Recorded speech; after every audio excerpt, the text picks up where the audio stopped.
Breaking news Chinnaswamy stadium వద్ద తొక్కిసలాట చోటు చేసుకుంది. ఇద్దరు మృతి చెందగా ఒకరి పరిస్థితి విషమంగా ఉంది. ఆర్సీబీ టైటిల్ గెలుపుతో బెంగళూరులో సంబరాలు జరుగుతున్నాయి. స్టేడియం లోపలికి ఒక్కసారిగా అభిమానులు తోసుకెళ్లడంతో ఈ ప్రమాదం జరిగింది.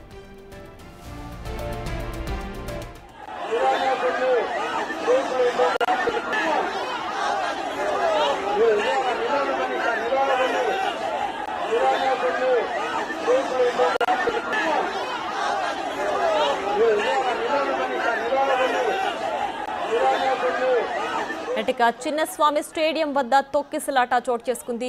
ఈ ఘటనలో ఇద్దరు మృతి చెందగా ఒకరి పరిస్థితి విషమంగా ఉంది. ఆర్సీబీ టైటిల్ గెలుపుతో బెంగళూరులో సంబరాలు జరుగుతున్నాయి.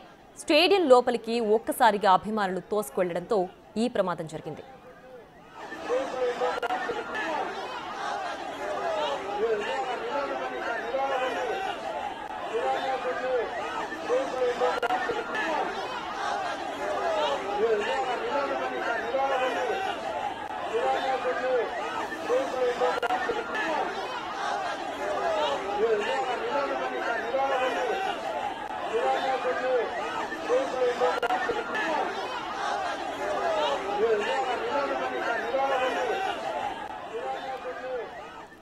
ఇక చిన్నస్వామి స్టేడియం వద్ద తొక్కిసలాట ఘటనలో ఇద్దరు మృతి చెందగా ఒకరి పరిస్థితి విషమంగా ఉంది. దీనికి సంబంధించి పూర్తి డీటెయిల్స్ మా associate input editor Nagesh phone లైన్లో అందించడానికి సిద్ధంగా ఉన్నారు.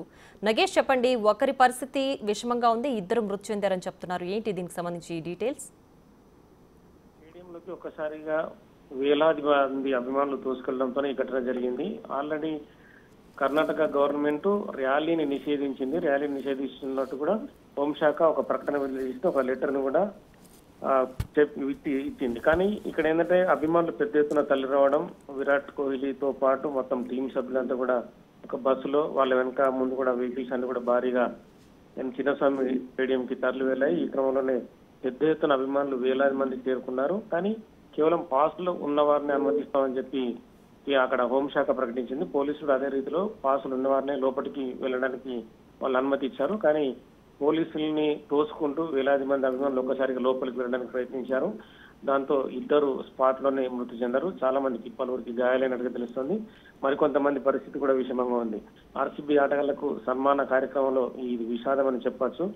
ఇప్పటికే డిప్యూటీ సీఎం తో పాటు సీఎం వీళ్ళందరూ కూడా స్టేడియానికి చేరుకున్నారు. వాళ్ళందరినీ విరాట్ కోహ్లీతో పాటు టీం సభ్యులందరినీ సన్మానించడానికి పెద్ద ఎత్తున ఏర్పాట్లు చేశారు. ఎందుకంటే 18 ఏళ్ల తర్వాత కప్పుని సాధించడం అనేది గొప్ప విషయంగా కర్ణాటక గవర్నమెంట్ భావించింది. ఈ క్రమంలోనే సిద్ధరామయ్యతో పాటు డిప్యూటీ సీఎం మిగతా మంత్రులంతా కూడా స్టేడియం వద్దకు చేరుకున్నారు. చిన్నస్వామి స్టేడియంలో కూడా భారీ అభిమానుల మధ్య ఈ కార్యక్రమాన్ని పెద్ద ఎత్తున నిర్వహించాలని చెప్పి నిర్ణయించుకున్నారు. కానీ విధాన సౌధ దగ్గర తొక్కిసలాట అంటే ఆ గేట్ దగ్గర తొక్కిసలాట జరగడంతో పోలీసులు కూడా లాఠీ చార్జ్ చేయాల్సిన పరిస్థితి. ఈ క్రమంలోనే చాలా మందికి గాయాలయ్యాయి. అంటే అభిమానుల రద్దీతో పోలీసులు అంటే కొంతమంది పోలీసులు అక్కడ ఉండడం కూడా కొంత మైనస్ గా చెప్పొచ్చు. వేలాది మంది అభిమానులు ఉన్న క్రమంలో వాళ్ళని కంట్రోల్ చేయడం కూడా చాలా పెద్ద విషయం. ఎందుకంటే వాళ్ళందరినీ కంట్రోల్ చేసినా కూడా వాళ్ళందరూ ముందుకు తోసుకొస్తూ ఒక్కొక్కరిగా లోపలికి వెళ్లే ప్రయత్నం చేస్తున్నారు. కానీ అక్కడ పాసులు ఉన్న వాళ్ళని పాసులు లేని వాళ్ళని చూసే పరిస్థితి లేదు.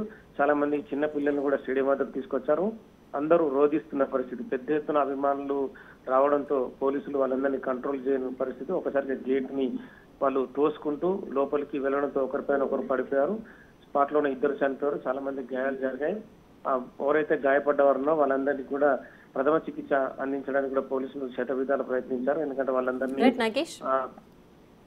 అంటే నిన్న జరిగిన ఐపీఎల్ మ్యాచ్ చాలా ఉత్కంఠ భరితమైన మ్యాచ్ అనే చెప్పాలి. 18 ఏళ్ల తర్వాత ఐపీఎల్ కప్ ఎవరికి వస్తుంది అన్న ఉత్కంఠ ప్రతి ఒక్క క్రికెట్ అభిమానుల్లో ఉండింది.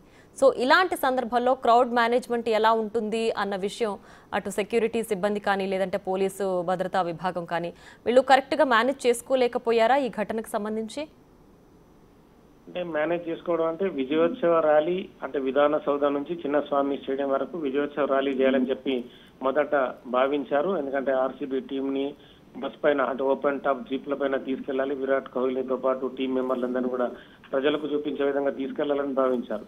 కానీ అంత తప్పుడు నిర్ణయం అని చెప్పవచ్చు. ఎందుకంటే వేలాది మంది అభిమానులు చిన్నస్వామికి స్టేడియంకి ఇప్పటి ఉదయం నుంచే చేరుకున్న పరిస్థితి. వాళ్ళందరినీ కంట్రోల్ చేయడం అనేది మామూలు విషయం కాదు. ఎందుకంటే విజయోత్సవ ర్యాలీ నిర్వహిస్తున్న క్రమంలో చాలా విషయాలను కూడా పోలీసులు ఖచ్చితంగా అర్థం చేసుకోవాలి. హోంశాఖ పెద్ద ఎత్తున పోలీసులను రంగంలోకి దించినా కూడా వేలాది మందికి, అంటే ఒక 10 మందికి ఒక పోలీసు ఉండాలన్నా కూడా వాళ్ళందరినీ కంట్రోల్ చేయడం చాలా ఇబ్బందికర పరిస్థితి. అంటే ఈ 18 ఏళ్ల తర్వాత కప్పును సాధించిన తర్వాత ఏ సాల్ కప్ నమ్దే అని చెప్పి కూడా నిన్న రాత్రి నుంచి కూడా ట్విట్టర్ వేదికగా, సోషల్ మీడియా వేదికగా కూడా పెద్ద ఎత్తున అభిమానులు తమ టీంని ఆరాధిస్తూ వాళ్ళు పోస్టులు పెడుతున్నారు. ఈ క్రమంలోనే సీతారామ లాంటి ముఖ్యమంత్రి కూడా నిన్న తన వెహికల్లో వెళ్తూ కూడా క్రికెట్ జరుగుతున్న మ్యాచ్ అంతా కూడా తను చూశాడు.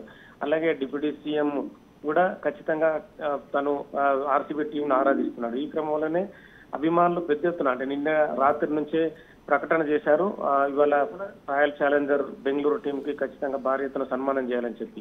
కానీ ఆ సన్మానం ఇట్లా విషాదం అవుతుందని చెప్పి ఎవరైతే ఊహించలేరు.